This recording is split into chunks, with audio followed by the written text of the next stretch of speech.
मैं आपको बताना चाह रहा हूं कि हमारी बेटी जिसका नाम हिमांशी है, उसके पति को गोली मारकर 6 दिन के बाद शादी करके गए थे, उसका कत्ल कर दिया गया इन आतंकवादियों ने। ये हमारी बेटी हिमांशी का पैगाम देती है हमारे देश में बसने वाले जो लोग हिंदू मुस्लिम का जहर फैला रहे हैं।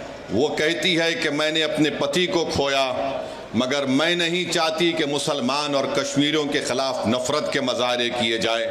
हम उम्मीद करते हैं कि भारत सरकार हमारी इस बेटी जिसने अपने पति को खोया है उसके इस अल्फाज को याद रखेगी और देश कभी उन लोगों को माफ़ नहीं करेगा जो ऐसे वक्त में बजाय हम मुत्तहिद होकर इन आतंकवादियों से और इन आतंकवाद को प्रमोट करने वाले देश से मुकाबला करें, जो हमारे मुल्क में इसका फ़ायदा उठाकर नफ़रत को फैलाना चाहते हैं। याद रखो, इस वक्त पर हमको नफ़रत नहीं, हमको अमन को और मोहब्बत को पैदा करना है ताकि हम देश को मजबूत रख सकें। और जो लोग नफ़रत और जहर फैला रहे हैं, याद रखो तुम LET और पाकिस्तान के चेहरों पर मुस्कुराहट लेकर आ रहे हो। हम ये चाहते हैं कि इन जालिमों के चेहरों से मुस्कुराहट ख़त्म हो जाए। हम ये चाहते हैं कि जो लोग हमारे पड़ोस मुल्क में बैठकर हमारे बच्चियों को हम बेवा होते देख रहे हैं, हम ये चाहते हैं कि उनकी आंख में आंसू आए, वो रोएं, अपनी किस्मत पर रोएं।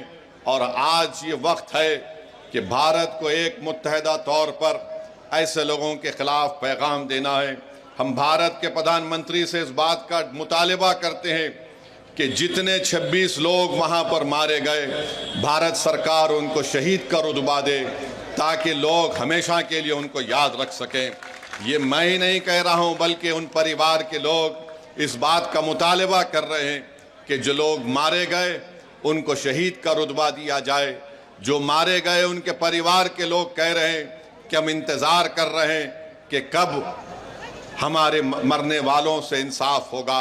हम उम्मीद करते हैं कि भारत सरकार एक ठोस और मजबूत इक़दाम करेगी ताकि आतंकवाद का खात्मा हो सके। दूसरी बात, मेरे अजीज़ दोस्तों और बुज़ुर्गों, आपकी एक बहन है जिसकी 6 दिन पहले शादी हुई थी और 6 दिन के बाद वो और उसका शौहर शादी की पहली खुशी मनाने के लिए, जिसके उसके हाथों से मेहंदी भी नहीं उतरी होगी, वो जाती है और उसकी आंखों के सामने उसके पति को, जिसके 6 दिन पहले उसकी शादी हुई थी, उसके सर पर गोली मारकर उसकी जान ले ली जाती है क्योंकि वो हिंदू था, वो कलमा नहीं बोल सका।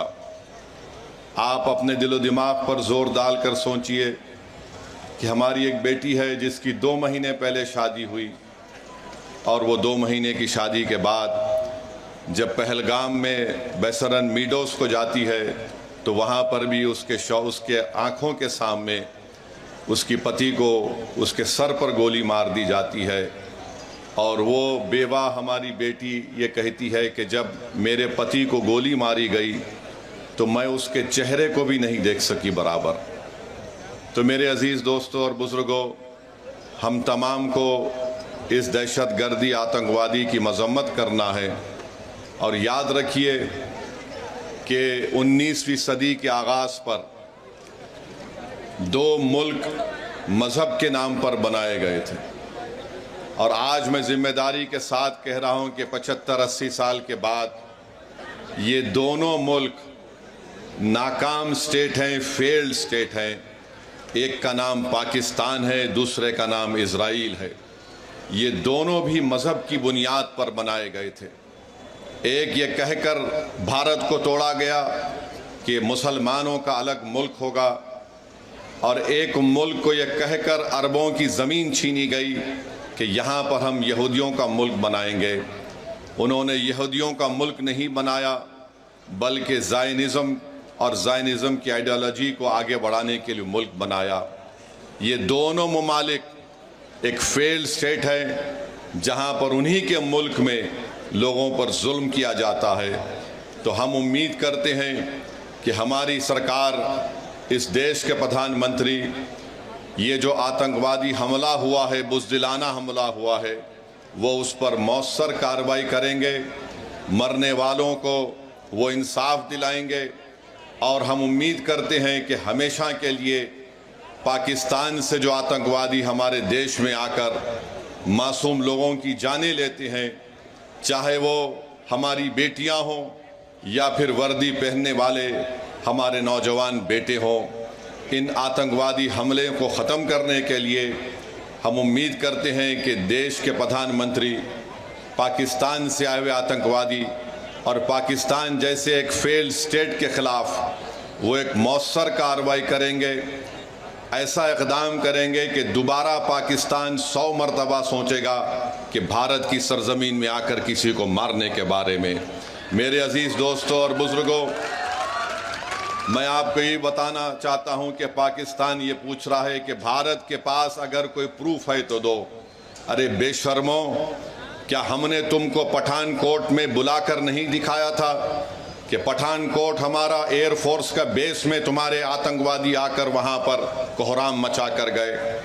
तुम्हारी लोग पाकिस्तान से आकर देखे, उसके बावजूद भी तुमने उन आतंकवादियों के खिलाफ कोई एक्शन नहीं लिया। 26/11 का वाक़या हुआ, मैं जानता हूँ आंध्र तेलंगाना में निज़ामाबाद एक इलाक़ा है, वहाँ की हमारी एक बेटी जिसकी शादी हो के चंद दिन हुए थे, उसने अपने ख़ानदान वालों के साथ वीटी स्टेशन पर थी। पाकिस्तान से आए हुए आतंकवादियों ने वीटी स्टेशन पर गोलियां मारकर लोगों की हत्या की, तो उसमें निज़ामाबाद की एक नई दुल्हन भी मारी गई थी। पाकिस्तान कभी भी इकरार नहीं करेगा कि उनके मुल्क से आतंकवादी आकर भारत में लोगों का कत्ल कर रहे हैं। पाकिस्तान को अब समझाने का वक्त ख़त्म हो चुका है।